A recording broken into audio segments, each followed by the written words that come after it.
Urabyumvise mu kanya abanyarwanda bane babwiye BBC yuko igisirikare cy'u Rwanda cyabatwaye ku ngufu kujya kurwana muri Repubulika Iharanira Demokarasi ya Kongo mu mutwe wa M23. Bavuga yuko bagombye guhunga bajya kwaka ubuhungiro muri Uganda. Umwe muri bo avuga yuko 95% barwanira umutwe wa M23 ari abasirikare b'u Rwanda. Uyu uvuga yuko ari umusirikare ufite ipeta rya kapitene yabisobanuriye Ignatius Bahizi. Nari kapiteni mu ngabo z'u Rwanda na deployinzwe muri Kongo umwaka ushize mu kwezi kwa 8 abanari muri 23 ariho haviriye ibibazo nk'urosinga nza gushaka ubuhungiro muri Uganda. Bivuze ko watorutse ku kazi kuko iyo mu gisirikare numva ngo iyo bagushiza ahantu gukora akazi k'igisirikare ugahaturuka uba kibane n'icyaha. Ntabwo natorotse akazi kandi nta nubwo ari jeje nyine kuko turi benshi cyane. Muri bangahe? Turarenga 400. Marenga abantu 400 rwose. Mwese muri hano muri Uganda? Twese turi hano muri Uganda. Mwese mwahunze igihe kimwese? Mwaziye kimwe? Ni ibihe bitandukanye gutangira n'umwaka ushize kugeza ku uyu munsi. Ni kuki mwatorutse ku kazi?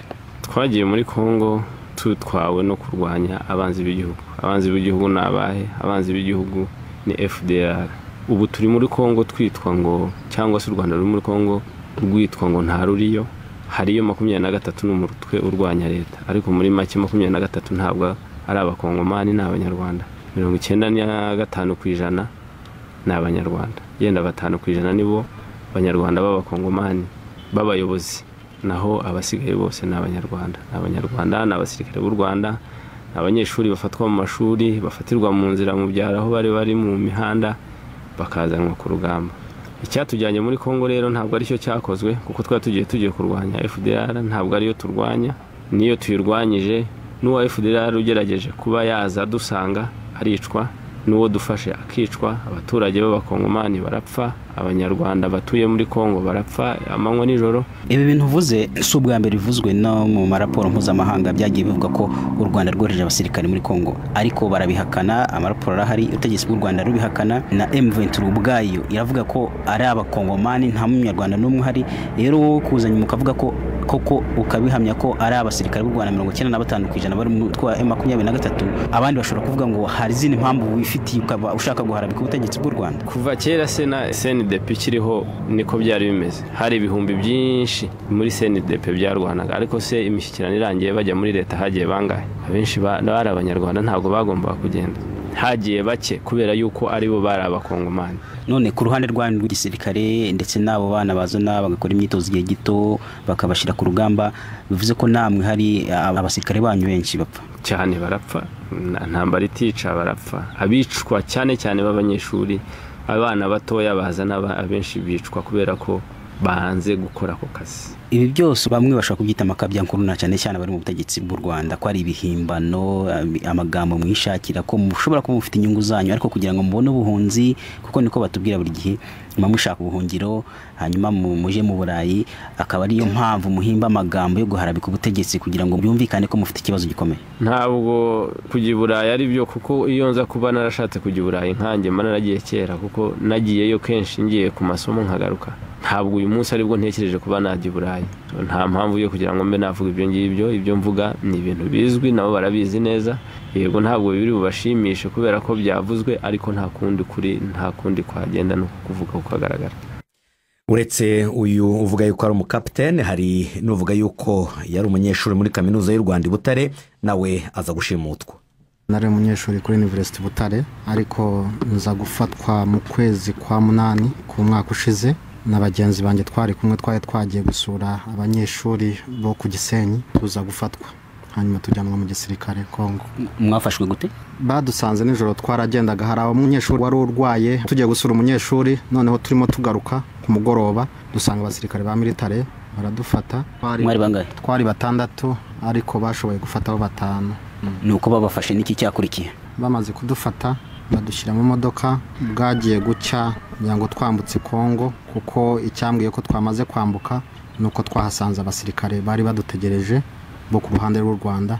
Twambukiye ahantu hitwa Manzanza. Nuko musanze abasirikare bategereje, byagenze gute? Musanze abasirikare batutegereje, baratujyana. Hari ahantu twagendeye ngira ngo nk'amasaha 6 muri Kongo imbere mu gihugu. Muri Kongo imbere mu gihugu. mu modoka cyangwa mugenda n'amaguru? Oya, tugenda n'amaguru. Imodoka twaje kuyisanga ahantu imbere, twagendaga n'amaguru mu ishyamba turi kumwe n'abasirikare ngira ngo bageze nka 20. Hanyuma tuza kuhasanga imodoka iradupakira batujyana ahantu hitwa Rumangabo. Aho ngaho niho twakoreye training, ariko tutakora training buri muntu bakabanza kumubaza umwuga we. Jewe kuri university nigaga nk'umuganga, nari umuganga, nza kugira Imana rero bashakaga ngira ngo abaganga, hanyuma batujyana kuri training, batujyanye kuri training ya gisirikare. Turangiza training twayirangize ngira ngo mu kwezi kwa 10 mu matariki nka 17. Mwamaze igihe kinyanyi muri training? Nka kwezi kumwe n'igice gusa, cyangwa kwezi kumwe n'iminsi nka 20. Baba training gisirikare? Badu training gisirikare. Hanyuma rero bagenzi banje bamwe baza kuba deploying ahandi, hanyuma jewe banshinga ubuganga bw'abasirikare ba casualties aho Rumangabo. Baza kunshinga indi ntuza ari jewe utanga imiti, ujya gusinyira imiti aho twayivanaga, kagenda nyitanga ahantu twabaga turi, ubundi nayijyanaga ahitwa Runyoni, nkayizana ahitwa Rumangabo, nkayijyana n'ahitwa ni hafi, hari ahantu mu kibaya cya Kongo ariko ni hafi n'umupaka wa Rwanda na hafi na Goma, nkajya nyijyana. Ona aho wayigendaga hose ni mu bigo by'igisirikare? Ni mu bigo bya gisirikare cya 23. Hafi n'ikibaya cya Kongo hari defense yo mu Rwanda, ubundi imiti nibo bayinzaniraga, nkayifata aho ngaho kuva ku basirikare bo mu Rwanda nkayinjiza imbere. Wibwira ko abantu baza kubyemera ibyo uvuga, ko bataza kugira ngo ni ibihimbano, kuko biragoye kugira ngo byumvikane ukuntu igihugu gishobora muri iki gihe turimo gufata abanyeshuri, abantu bagomba kuba biga bafite icyerekezo cyo guteza imbere igihugu, bakabafata ku ngufu bakabatwara mu gisirikare kuja gurwana mu kindi gihugu. Ndumva nta muntu ushobora kugishidikanyaho, ko hari abantu benshi wenda nuko imiryango myinshi dashobora kujya kuvuga ngo umwana wanjye runaka yarabuze cyangwa runaka yarabuze, ariko ndumva imiryango myinshi mu Rwanda yaba yarabuze nk'abana babo kandi bataza aho bari, kuko jewe abana hafi ya bose nasanzeyo hafi baragira nk'abana nka 400, buri umwe akubwira ikibazo cy'ukuntu yagiye aza. Ndumva rero abantu baba barabuze nk'abana babo cyangwa nk'abanyeshuri baba barabuze, nta handi bagomba kubashakira, ari aho ngaho baba baragiye. Twashatse rero kumenya icyo mu mutwe wa M23 babivugaho, maze mvugana n'umuvugizi wayo Colonel Jean-Marie Vianney Kazarama, mbanza kumubaza icyo abivugaho. Ariko twagira ngo tubamenye kuko dufite abasirikare bari bashikiye General Ntaganda uri muri Rahe na Pastor Rumiga na yitwa Babodwe, aba bamwe tubarogorana bamwe barirutse bahungira mu Rwanda, abandi bajya Uganda. Abo rero ikoze rabananiye, icyo twagwaniriye cyarabananiye barahunga, kandi iyo umuntu ahunze agenda avuga nabi. Burya niyo gutandukana n'umugore, iyo umugabo atandukanye n'umugore, umugore agenda amusebya amuvugaho ibintu byinshi cyangwa se umugabo. Ariko abangabo baravuga ko ni abanyeshuri b'Abanyarwanda bashimuswe bari mu Rwanda bigaga. Urumva rero ibyo ntabwo twabimenya, twaba dukorera mu Rwanda. Umuntu weko uri mu Rwanda cyangwa se uri mu Burayi, aho ngaho i Londres uri wese wakumva yuko ari umunyekongo wabajwe n'ibibazo bya Kongo, igihugu cya Kongo, wese araza tukamakira, kuko ikibazo cya Kongo cy'abanyekongo bose. Nabyo mu Rwanda nge simbizi, kuko nje nta wundi umunyarwanda, sinzi na administration z'u Rwanda. Ni abanyeshuri bavuga aho bigaga, bavuga amazina yabo, bavuga aho baturuka, bavuga n'igihe bashimutiwe, bavuga ukuntu bavana mu Rwanda, uko batwarwa bavanywe bahamagawe n'abasirikare b'u Rwanda bakambuka umupaka wa Kongo, baravuga imipaka bagiye bambukiraho n'igihe bambukiriyeho, bakabahereza M23. Ibi ni ibintu bifatika Kazarama. Urumva rero nge ntawe ndi umunyarwanda, sinzi na n'umuvugizi w'u Rwanda, sinzi n'ibibazo byo mu Rwanda, ariko ikibazo cyo mu Rwanda harimo ubutabera, protection des droits de l'homme. Nuko waduhakaniye yuko mudafite abasirikare bava mu Rwanda. Ibi nibyo bigaragaza yuko abasirikare banyu mufite barimo abava mu Rwanda. Nta n'umusirikare n'umwe dufite uva mu Rwanda, nta n'uyu n'umwe. Impamvu nikubwiye ko nta n'umwe, twebwe turi abanyekongo, ingabo zose dufite igitsiboro no kuri televiziyo abanyamakuru barazisura, ni ingabo zahoze muri guverinoma ya leta ya Kongo Kinshasa, FARDC, zigumuye za ubuyobozi bwa Kinshasa. Baravuga ko bakurwa mu Rwanda bakabajyana mu nkambi ya Rumangabo, aho ngaho nibo bakoreshwa training. Baravuga ko wowe ubwawe nawe waje kubareba barimo barakora training. Ibyo ni ibintu biri wanyu?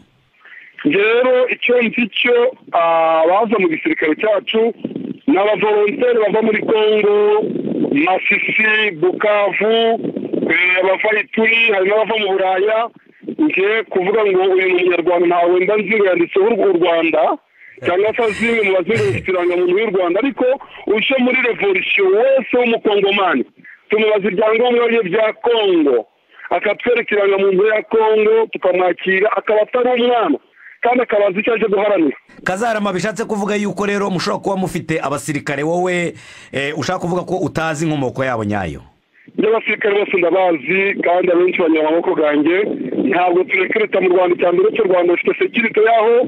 Baravuga yuko muri uwo mutwe wanyu M23 95% ni abanyarwanda bavuye mu Rwanda b'abasirikare bari kumwe n'abanyeshuri. Ibyo murabivuga wiki?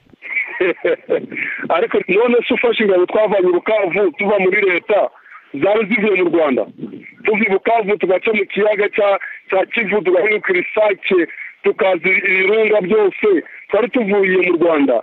Ingabo zavuye Ibeni zabaga muri première zone opérationnelle na uyu munsi yari colonel wari imbere ya general, bikazi Ibeni zavuye Rubero, abavuye barikare ba Colonel Manzi n'abandi bavuye Masisi, abo bose bari baturutse mu Rwanda. Aha, uzamubaze. Colonel Jean-Marie Vianney Kazarama. Twanagerageje gushaka leta y'u Rwanda ariko ntibagira icyo badutangariza. Gusa leta y'u Rwanda yakomeje kuvuga yuko abo bantu baba bashaka ubuhungiro muri Uganda bakitwaza ibyo birego. Hagati aho amakuru aturuka muri Uganda aravuga yuko hari umubare munini w'abanyarwanda bakomeje kuva mu gihugu cyabo bakajya kwaka ubuhungiro muri Uganda, nubwo leta y'u Rwanda ishaka gutahukana abanyagihugu bayo bose barimo n'abahunze mu 1958. Abandi bo bavuga yuko mu Rwanda batari bahabona umutekano. Ni inkuru ya Ignatius Bahizi i Kampala. Minisitiri wa Uganda ushinzwe impunzi yatangaje ko hari abanyarwanda 1800 barimo gusaba ubuhungiro muri Uganda ariko batarabwemererwa. Umukozi wo muri HCR ishyirahamwe rishinzwe impunzi yabwiye BBC ko uyu mubare ari uwo kugarukira mu kwezi kwa gatanu k'uyu mwaka. Ibi bivuze ko umubare wabo waburenze ukurikije raporo ko hari abahunze nyuma. Umukozi wo muri leta ya Uganda we yavuze ko abanyarwanda bahora binjira mu gihugu kwaka ubuhungiro bavuga ko bafite ibibazo bya politike n'ubutegetsi hamwe n'ikandamizwa ry'uburenganzira bw'ikiremwa muntu, ariko ngibi ntabwo bivuze yuko bose ubuhungiro babwemererwa. Amezi abirashize abanyeshuri ba sekonderi 16 bahungiye muri Uganda bavuga ko bahunze kwinjizwa ku ngufu mu gisirikare cya M23 gikorera mu burasirazuba bwa Kongo. Hari abandi basigaye bahunga bavuga ko bajyanywe ku gahato n'ubutegetsi kujya gufasha uwo mutwe w'inyeshamba. Abahanga ba Loni, Leta Zunze Ubumwe za Amerika hamwe n'ubutegetsi bwa Repubulika Iharanira Demokarasi ya Kongo butunga u Rwanda gatoki kuba rushigikira uwo mutwe wa M23.